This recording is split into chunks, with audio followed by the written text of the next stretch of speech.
Միշտ չէ, որ մատչելի ապրանքը ավելի գրավիչ է, նայած թե մենք ինչ ենք առաջարկում, եթե մեր որակը եւ հետաքրքրությունը նորից մենք անընդհատ համեմատվում ենք հարևան երկրի հետ, ես շատ կցանկանայի, որ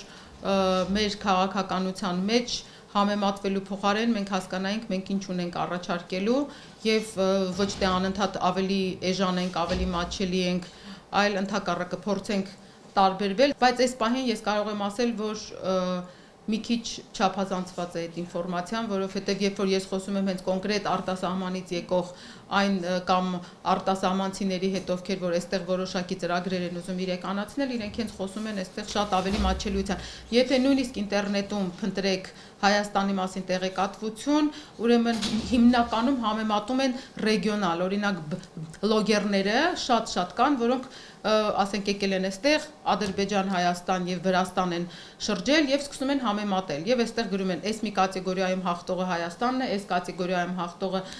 Վրաստանն է, համարյա մեծ մասում կարող եմ ասել, որ Հայաստանը հաղթում է իր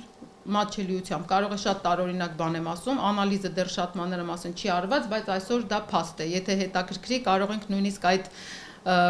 կայքերը ձեզ ուղարկել, որ կարող եք նայել եւ դրանք հայ բլոգերներ չեն։ Համար մատչելի է Հայաստանը, բայց Հայաստանի ներքին տուրիստի համար նա նախընտրում է դուրս, որովհետեւ իր միջին աշխատավարձը իրեն պարզապես թույլ չի տա օգտվելու անգամ մատչելի ամենամատչելի։ Ես ձեզ հետ համաձայն եմ, ասում եմ, որ Հայաստանում ես այս տարի հանգստանում, ասում եմ, գործերդ ինչ լավ են։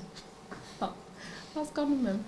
Բայց մենք այս պահին խոսում ենք, հասկանում եմ, որ ներքին զբոսաշրջությունը շատ կարևոր է, բացի, ասենք, իհարկե ներգնաց զբոսաշրջությունից, այսօր կա այդ խնդիրը եւ այս պահին չեմ կարող ասել, թե ինչ լուծման հնարավորություններ կան,